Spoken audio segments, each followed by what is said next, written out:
Selamat pagi pemirsa, apa kabar Anda di pagi hari ini? Senang sekali saya Graciela Taime dapat menjumpai Anda dalam Berita Papua. Sejumlah informasi menarik dan teraktual telah berhasil dirangkum tim redaksi kami. Berikut 3 berita utama hari ini.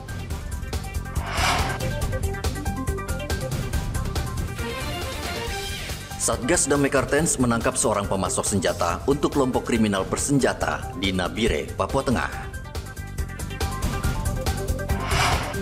Ratusan kendaraan yang menumpuk di Mapolres Mimika akan dilelang polisi. Bulog Papua akan beli 15.000 ton beras petani Merauke.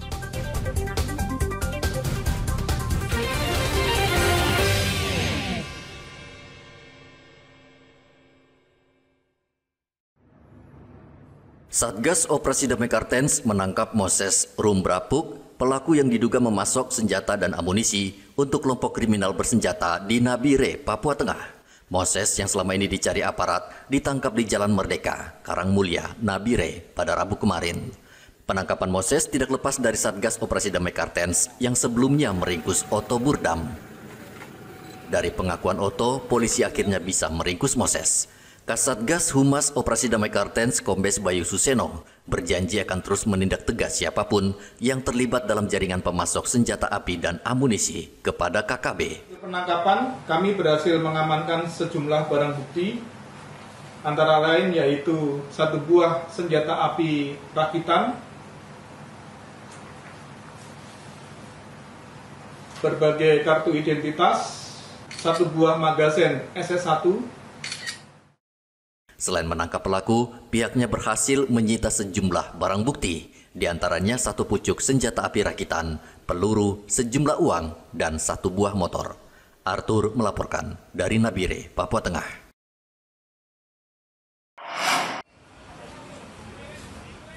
Pemilik kendaraan yang ditilang diimbau segera mengambil motornya di kantor Polres Mimika. Ratusan kendaraan ini menumpuk sejak 5 tahun lalu dan belum diambil pemiliknya. Halaman kantor polisi tidak mampu menampung kendaraan ini. Polisi akan melelang kendaraan jika pemiliknya tidak datang mengambil hingga akhir tahun 2024. Termasuk yang di belakang yang sudah bertahun-tahun. Saya kemarin sempat koordinasi dengan kejaksaan. Jadi saran masukan dari kejaksaan, coba kita koordinasi kembali ke bagian lelang, ya, ke kantor untuk pelelangan. Coba diminta persyaratan-persyaratannya ini biar ada manfaat untuk penerimaan PNBP-nya. Ini kan, tapi dari kejaksaan juga menyampaikan untuk didatakan dulu semua, kemudian diiklankan di media sosial maupun online kepada pemilik atau mungkin yang merasa kehilangan atau mungkin tidak mengetahui kendaraannya ada di sini. Nah, kita datakan dulu semua, termasuk nomor mesinnya, nomor jenis kendaraannya, nomor TNKB-nya. Setelah kami datakan, kami iklankan kurang lebih 5 bulan. Nanti setelah itu kami koordinasi dengan pihak lelang, ya kita lelang saja daripada menumpuk di kantor sehingga lahan kami tidak akan mencukupi nanti kalau terusnya seperti itu, karena ini kurang lebih sudah ada yang 5 tahun. Pemilik kendaraan wajib membawa surat sah kepemilikan bila akan mengambil kendaraannya yang pernah ditilang polisi di wilayah Polres Mimika. Igobat Momolin melaporkan dari Mimika, Papua Tengah.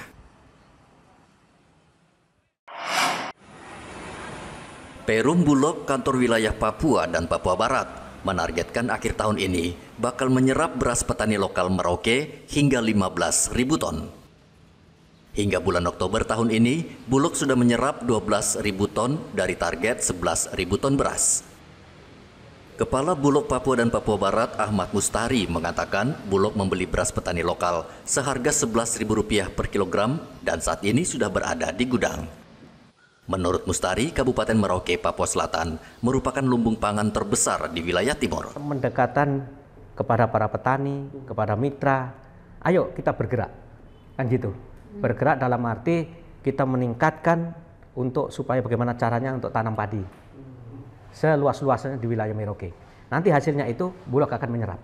Jadi ini programnya pemerintah pusat, dalam hal ini diganggu oleh Bapak Presiden. Ayo tingkatkan itu untuk Merauke, lumbung padi di wilayah Merauke. Itu apalagi yang kemarin teman-teman sudah menyaksikan bahwa sudah sering ada kunjungan Menteri Pertanian, kan gitu, sering ke Merauke. Nah itu tujuannya itu karena Merauke adalah satu-satunya lahan yang paling luas untuk lahan persawahan untuk tanam padi. Kita bisa mencapai sampai 35.000 ton. Oh, di Merauke. Dan itu pernah di tahun 2024 ini? 2015 kemarin 15.000. 2021 kita bisa nyerap 15.000 ton. Terus dengan adanya fenomena mulai menurun. Nah di tahun 2024 ini kita sudah mencapai 12.000. Ini belum sampai dengan akhir tahun. Dan targetnya berapa? Kita target kemarin hanya 11.000. Ini sudah masuk 12.000. Nah mudah-mudahan nanti di akhir tahun kita bisa mencapai di atas. Ini sudah sampai 119%. Target tahun ini 11.000 itu ya Pak ya? Saya target bisa saya tambah lagi nanti. Sampai akhir Desember berapa? Bapak? Kita bisa mencapai di atas 15.000 lah. Untuk menyukseskan program swasembada pangan, Bulog membutuhkan kerjasama dari petani lokal dan mitra. Pemerintah pusat memproyeksikan Kabupaten Merauke menjadi lokasi pengembangan kawasan sentra produksi pangan dengan luas 1 juta hektar. Dari Kota Jayapura, Papua, Hendra melaporkan. Pemerintah pusat melalui Kementerian Pendidikan berencana mengaktifkan kembali ujian nasional yang sudah hilang sejak 5 tahun lalu. Menurut sejumlah guru yang ada di pedalaman, pengaktifan kembali ujian nasional sangat bagus. Ujian nasional dinilai mampu membuat siswa rajin belajar karena saat ini siswa terlihat tidak rajin karena ujian nasional dihilangkan. Anak-anak yang mengikuti ujian hanya ujian sekolah memang bagus, tapi mereka merasa bahwa tidak ada artinya begitu. Tetapi ketika dilakukan ujian nasional, mereka dengan sungguh-sungguh belajar untuk bisa mendapat nilai yang baik, dan kriteria-kriteria kelulusan itu mereka bisa bisa mencapai itu. Tetapi ketika mereka hanya dibilang sebagai ujian sekolah, mereka anggap itu hal biasa. Artinya tidak ada motivasi ya? Ya, tidak ada motivasi untuk mereka. Tapi kalau ketika kita bilang ujian nasional, berarti mereka juga mau berlomba, mau mendapat nilai yang lebih baik dari seperti ini. Namun mungkin ya diperlakukan itu yang di pedalaman yang jaraknya jauh, tidak terjangkau dan sebagainya. Ya seperti daerah-daerah terpencil ya, 3T itu mungkin bisa dikasih kebijakan untuk mereka. Banyak macam versi sih Pak, artinya kita harus bisa melihat di lapangan apa yang menjadi prioritas seperti itu. Kalau ujian nasional saya pikir juga bagus karena itu nilai murni anak seperti itu. Jadi tidak ada macam rekayasa. Artinya anak lulus tidak lulus ya itu nilai hasil. Artinya ada motivasi juga ya belajar ya. Ada motivasi untuk anak bahwa ada momen ujian nasional. Merasa sangat penting sekali dikembalikan ujian nasional. Dikarenakan selama ini yang anak-anak yang kami lihat terhadap anak-anak kami di sini, mereka sudah menganggap gampang. Jadi tidak perlu lagi belajar, pasti mereka lulus karena sudah ditanamkan dari orang tua mungkin salah satunya. Guru berharap rencana ujian nasional diaktifkan bisa terwujud dan mereka menyarankan itu bisa dilakukan untuk tahun ajaran baru Januari 2025. Muhammad Ridwan melaporkan dari Merauke, Papua Selatan.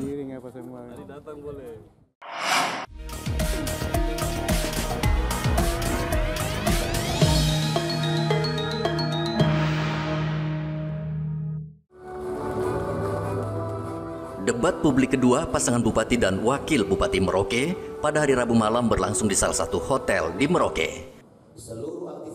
Seluruh pasangan calon Bupati dan Wakil Bupati Merauke hadir memaparkan visi dan misi serta beradu program.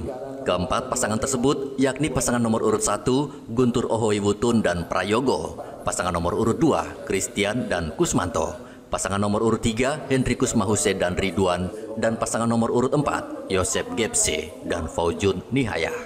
Ketua KPU Merauke Roske Bubun berharap agar pasangan calon bupati dan wakil bupati Merauke memaparkan visi dan misi yang baik bagi warga Merauke agar bisa mengambil hati para pemilih. Dan kita semua jangan lupa menggunakan hak pilih kita pada hari Rabu 27 November 2024. Kita tentukan pilihan kita sesuai hati nurani, tanpa paksaan, tanpa intimidasi. Kita tolak politik uang, kita tolak isu sara, kita tolak ujaran kebencian, dan kita tolak berita bohong. Kita harus pastikan bersama-sama bahwa pemilihan bupati dan wakil bupati Kabupaten Merauke adalah pemilihan yang gembira, aman dan damai, melahirkan pemimpin yang amanah, dan bahwa perbedaan pilihan politik adalah hal yang biasa dan tidak memutus hubungan kita sebagai saudara dan keluarga, karena siapapun yang terpilih akan menjadi pemimpin kita bersama. Tanggal 27 November semakin dekat, warga diminta memilih pasangan Bupati Merauke yang memang kena di hati dan menolak semua politik uang, hoaks, serta menghindari paksaan untuk memilih dari salah satu pasangan calon. Muhammad Ridwan melaporkan dari Merauke, Papua Selatan.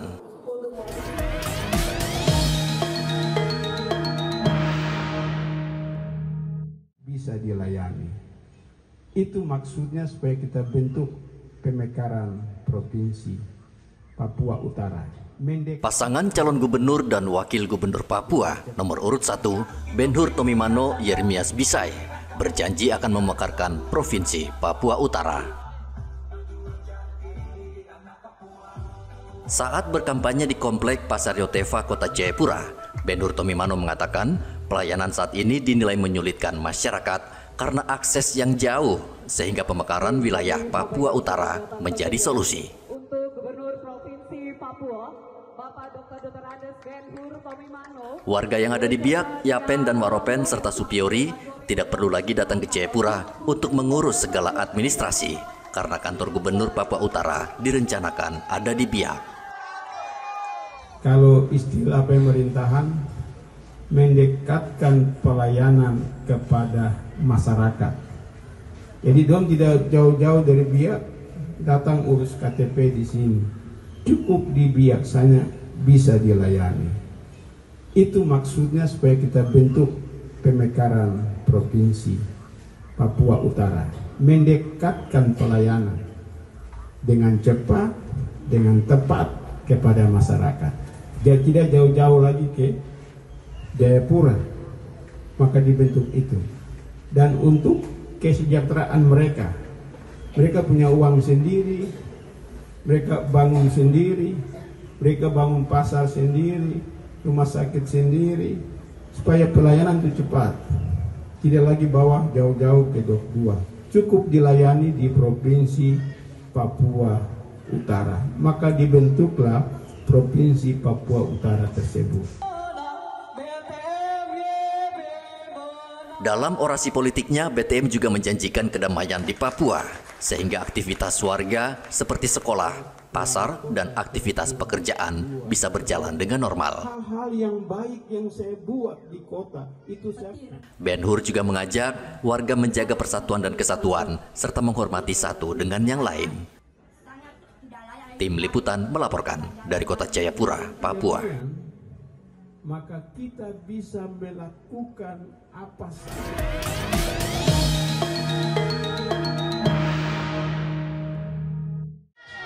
Pasangan calon gubernur dan wakil gubernur Papua nomor urut 2, Matius Fakiri dan Arya Kurumaropen menggelar kampanye terbatas di Kota Jayapura. Pasangan Mario belusukan dan berdialog dengan para pedagang serta warga di Pasar Pagi Paldam, Kelurahan Gurabesi. Usai belusukan di Pasar Pagi Paldam, pasangan Mario juga menggelar pertemuan terbatas dengan warga dan meresmikan posko relawan Papua Barat Daya. Dari Kelurahan Gurabesi, rombongan pasangan Mario melanjutkan kampanye terbatasnya dengan mengunjungi warga di daerah Bucen 2 Entrop. Dalam orasi politiknya, Matius Fakiri berjanji jika pasangan Mario dipercaya rakyat Papua untuk memimpin, maka langkah pertama yang akan dilakukan adalah akan meningkatkan sumber daya manusia di Papua dengan memperhatikan masalah kesehatan, pendidikan, infrastruktur dasar, dan perbaikan tata kelola pemerintahan yang bersih dari para koruptor. Dalam program kami visi dan misi ini tidak ada perbedaan. Siapa saja boleh mendapat, karena itulah aturan dari negara, undang-undang, pemerintah memberikan layanan untuk siapa saja, diberikan kemudahan. Tidak ada boleh ada suku bangsa di situ. Semua boleh mendapat layanan pemerintah sebagaimana yang saya tadi sampaikan. Tentunya itu akan kita wujud nyatakan.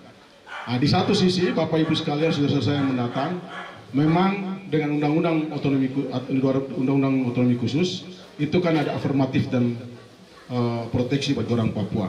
Itu tentunya kami sebagai pemerintah, kami paham itu akan kami memberikan perlindungan. Tetapi dalam pelayanan tidak boleh ada sekat-sekat itu. Anak-anak mau sekolah, nah, boleh dapat itu. Kalau dapat beasiswa, boleh dapat barang itu. Jaminan sosial, boleh dapat itu. Mau dapat jaminan kesehatan, boleh dapat itu. Tidak ada yang perbedaan lagi. Kami naik, insya Allah ke depan itu akan kami wujud nyatakan, sehingga harmoni dan kebersamaan di tanah Papua. Matius juga menyampaikan visi dan misi pasangan Mario, yaitu transformasi Papua baru yang harmonis dengan tagline Papua Cerah atau Papua yang cerdas, sejahtera, dan harmonis. Paslon Mario juga menyiapkan 3 kartu sakti yang disingkat MACE Kasih Jalan, yaitu kartu mahasiswa cerdas, kartu kesehatan ibu hamil, dan kartu jaminan bagi lansia. Tim Liputan melaporkan dari Kota Jayapura, Papua.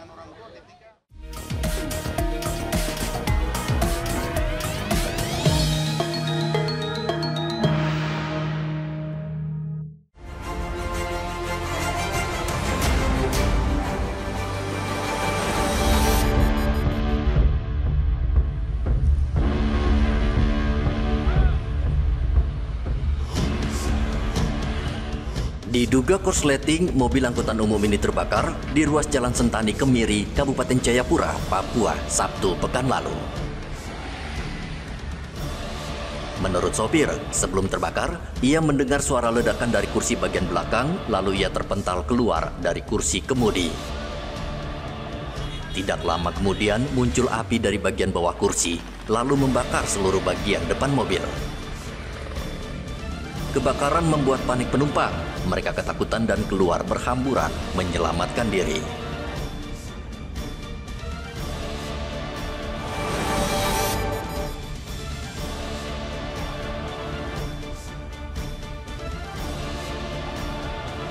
Polres Mimika merazia meriam spiritus yang belakangan ini kembali marak di Mimika, Papua Tengah. Razia ini dilakukan polisi setelah menerima banyak laporan dari masyarakat yang resah dengan permainan ini. Polisi mendatangi lokasi yang banyak berkumpul anak-anak yang memainkan permainan ini. Polisi menyita puluhan meriam spiritus berukuran 5 meter dengan bahan dari pipa.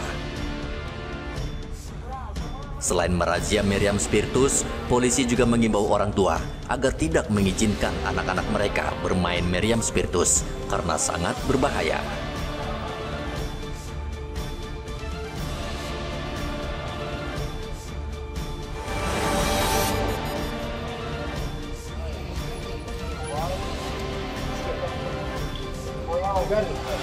Ratusan mahasiswa dari berbagai kampus di Kota Jayapura Senin kemarin turun ke jalan menggelar unjuk rasa di lingkaran AB Pura. Berbagai pamflet, spanduk, poster hingga baliho bertuliskan penolakan transmigrasi di Papua terlihat dalam aksi itu.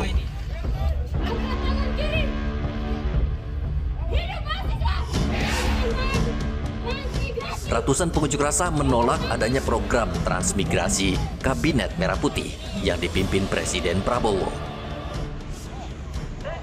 Mahasiswa menilai kebijakan transmigrasi di Papua hanya akan membuat warga asli kesulitan dalam meningkatkan ekonominya. Karena yang terjadi saat ini, warga pendatang menguasai seluruh aktivitas ekonomi.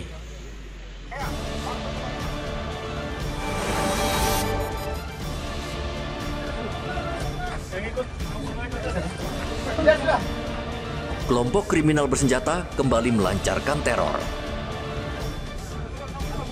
Kali ini anggota KKB menembak mati seorang warga sipil di Kabupaten Intan Jaya, Provinsi Papua Tengah pada Selasa kemarin.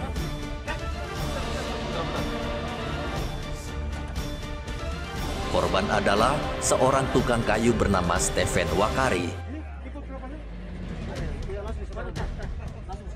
Korban ditembak saat korban bersama rekannya sedang berada di Sungai Wabu, Distrik Sugapa, Kabupaten Intan Jaya. Jenazah Stephen Wakari, warga asal Sulawesi Utara, diterbangkan dari Bandara Sugapa ke Bandara Moses Kilangin, Mimika.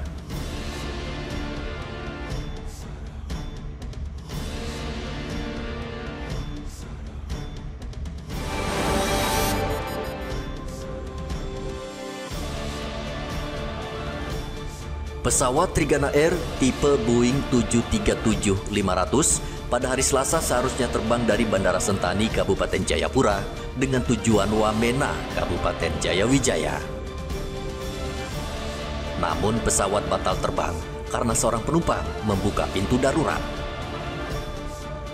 Insiden berawal ketika pesawat yang mengangkut 121 penumpang mundur dan akan menuju ke landasan pacu untuk take off. Tiba-tiba ada seorang penumpang membuka pintu darurat saat melihat api yang keluar dari sisi kanan mesin pesawat. Penerbangan ke Wamena, Kabupaten Jayawijaya akhirnya batal dan pesawat Trigana kembali parkir di bandara menunggu hasil pengecekan KNKT.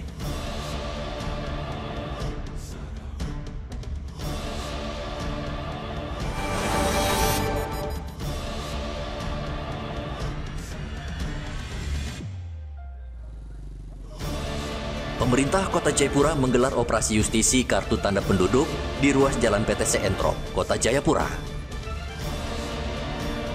Operasi menyasar warga yang mengendarai sepeda motor maupun mobil. Operasi justisi ini bertujuan untuk memastikan setiap penduduk memiliki KTP menjelang pemilihan kepala daerah. Pengendara yang tidak bisa menunjukkan identitas diri akan didata petugas dan wajib membayar denda sebesar Rp300.000 sesuai Peraturan Daerah Kota Jayapura tentang penyelenggaraan administrasi kependudukan.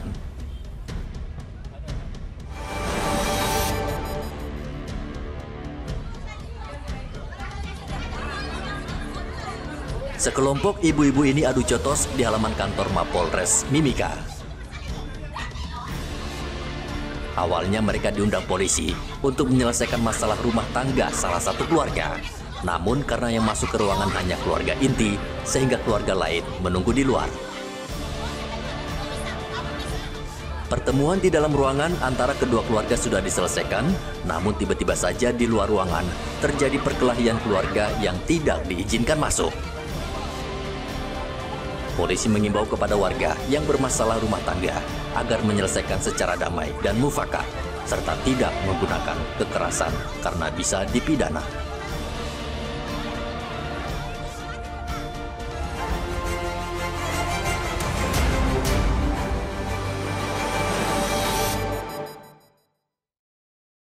Pemirsa, informasi tadi sekaligus mengakhiri jumpa kita dalam Berita Papua.